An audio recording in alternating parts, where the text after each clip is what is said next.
homesteaders, we all love and need a good chicken broth. Well, I'm going to show you today how to make it from a whole chicken with your Instant Pot. Stay tuned. Okay, this is my 6-quart Instant Pot, and I have this wonderful little basket that I use for cooking chicken and then eventually making my chicken stock with it. It's got silicone feet on the bottom, got it from Amazon. It's an Instant Pot accessory and it's wonderful. So this way you don't need to have the bottom rack or anything like that, and you can just pull the cooked chicken right out. Okay. To get started, we still need 1 cup of water in the bottom. Now because this is going to turn into chicken stock, I want to make sure I use purified water for this. I just pour it right in. It'll go right below the basket so your chicken is not sitting right in it. Next I'm going to put the whole chicken in.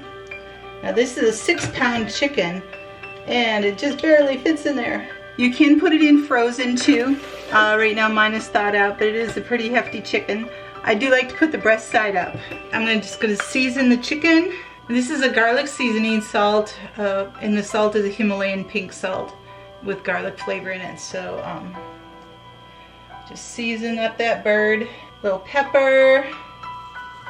And I do have some dried onion I'm just going to throw in here for now. I'm saving my onion for the stock. Put the cover on. Lock it in place, turn the vent to seal, and we're going to put it on manual at 22 minutes. Okay, I've let my Instant Pot naturally release. And the chicken is so cooked, it's wonderful. You want it to get to the point where it's separating from the bone. I'm going to lift this basket right out. Just put it here.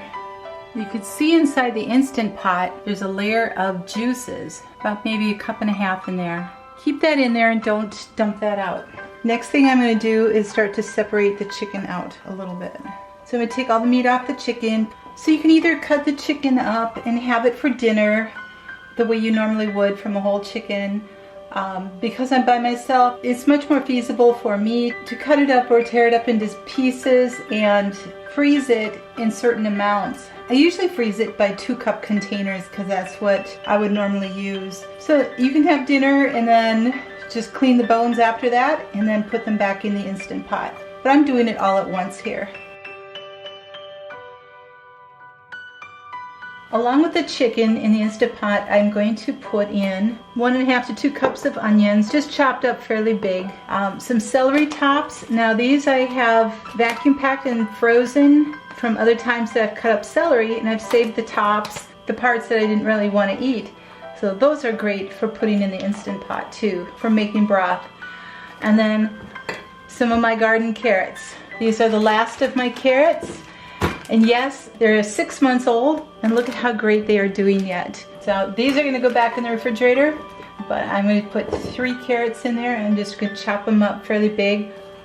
I'll take the tops off, but then I'll just make chunks and put them in the Instant Pot. This is water from my canned jars of green beans and carrots, and I saved that, so I'm going to add that to the Instant Pot too, to start out with some really wonderful goodness to add to my bone broth.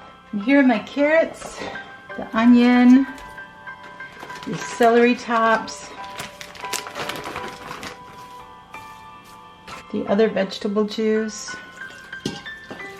Now I'm not going to add garlic to this because it might not go with some of the dishes that I would be using the bone broth for.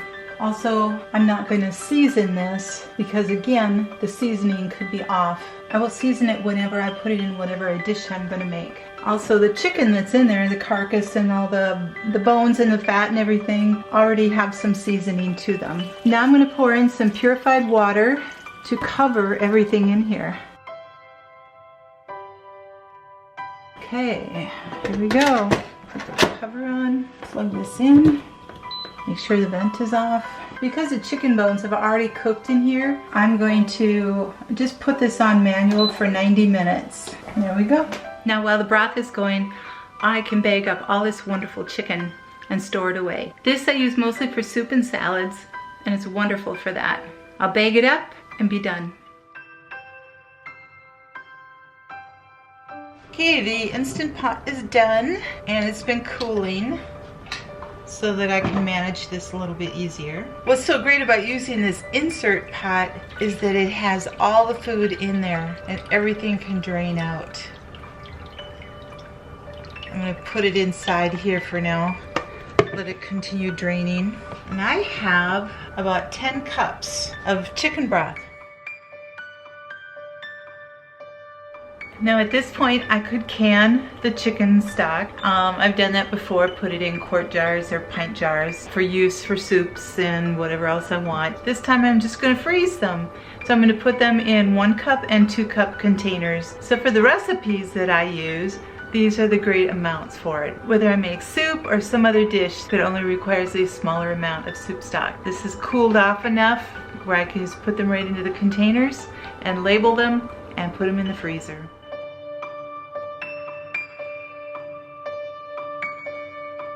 You want to make sure that you leave enough head space in these containers when you freeze because the liquid will expand. You don't want to have any spillage all over your freezer.